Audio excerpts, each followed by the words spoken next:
Phát minh có tầm quan trọng nhất trong cái cách mạng công nghiệp ở Anh là gì?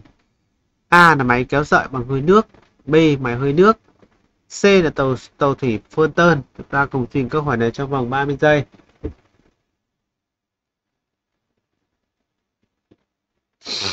Đấy.